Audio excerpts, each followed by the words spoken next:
On our trip to the fire station today, we walked on Main Street through the heart of downtown South Berwick. Most of downtown South Berwick, the business area, with its stores and restaurants, lies between Central School and the South Berwick Community Center, where the fire station is. South Berwick is very old. This part of town where we walked has been South Berwick Village for over 200 years. Many of the buildings date back to the 1800s, even the 1700s. But it didn't always look peaceful like it does now.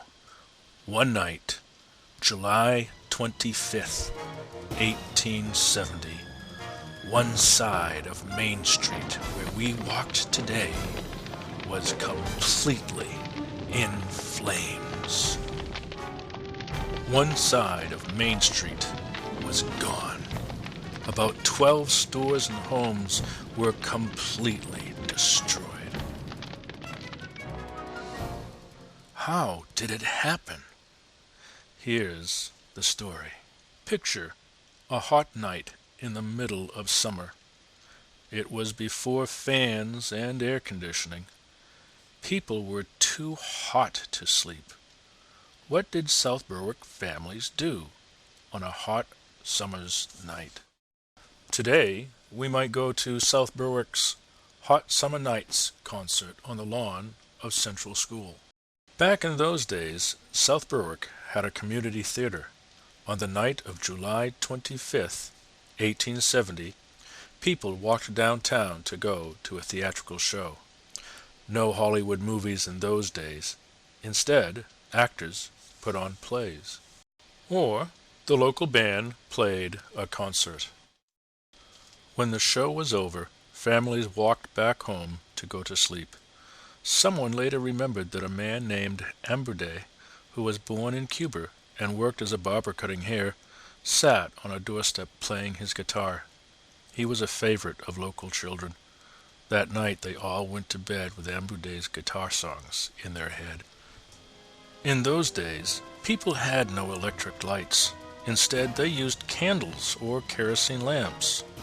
When it was time to go to bed, people blew out their lamps.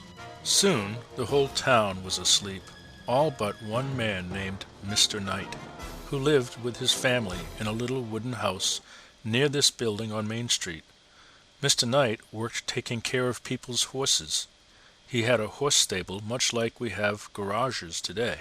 In those days, almost all the buildings downtown were little wooden buildings, like these ones we still have today. About midnight, the Knight's little child was sick, and the parents were awake taking care of him. When Mr. Knight happened to look out the window, he suddenly saw something frightening. Instead of a quiet, dark street, flames were leaping out of the theater. The fire began in a store near where the Sobo Books is today. The building used to be made of wood.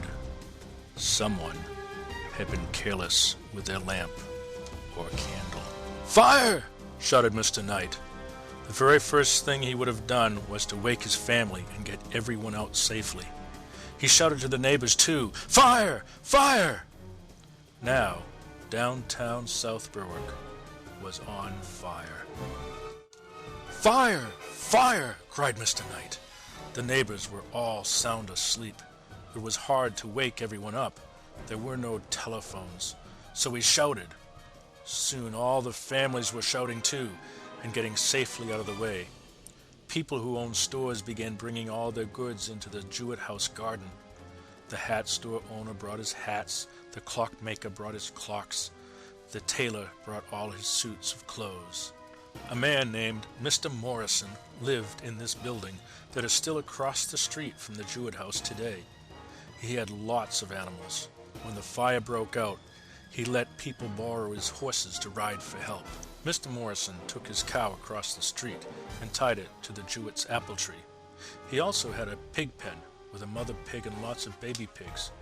Mr. Morrison took a rope, led the mother pig across the street, and tied her to the fence. But what about the baby pigs? He had no way to tie them, so he left them in their pen. When the fire broke out, the South Berwick Fire Department volunteers came running with their hand truck. There were no engines in those days. The men had to push and run. The fire truck needed water to fight the fire. The firemen went to any house that had a well and put their hoses in to pump out the water. The well at the Jewett house still exists today inside this little red house next to the library. In the middle of the square, there was also a well where cattle sometimes stopped to drink on their way to pasture. The firemen used this water too, but the fire was terrible. It swept from building to building.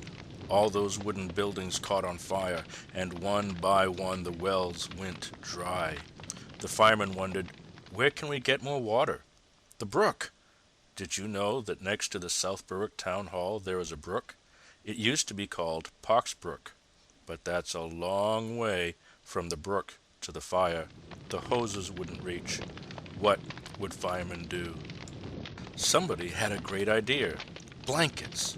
Maybe wet blankets could protect South Berwick. They could soak the blankets in water from the stream and carry them to the fire. Maybe with wet blankets covering the walls, fire couldn't burn the wooden houses down. It worked. Today, we can still see wooden buildings that were saved by wet blankets, like this one. And this one. In those days, the post office was in this building. And this building in a back alley called Scott's Court. And even this one, the Sarah Orne Jewett house, was saved by wet blankets. Sarah Orne Jewett herself was then 21 years old. At the time, Sarah and her family lived next door, in today's library building. Her uncle lived in the Jewett house next door. Meanwhile, out in the Jewett house garden, the mother pig was still squealing for her babies in their pen across the street. The fire was over. South Berwick's Great Fire of 1870 was a tragedy. It destroyed a dozen homes and stores, but the citizens went to work to rebuild. Soon, a new, long business block was built. This time, the stores were made of brick, which doesn't burn like wood. This is the Downtown South Berwick of today. The South Berwick Fire Department is an integral part of the long, proud history of South Berwick, not just of the fire equipment, but also of its people and the role they played in helping to preserve our history.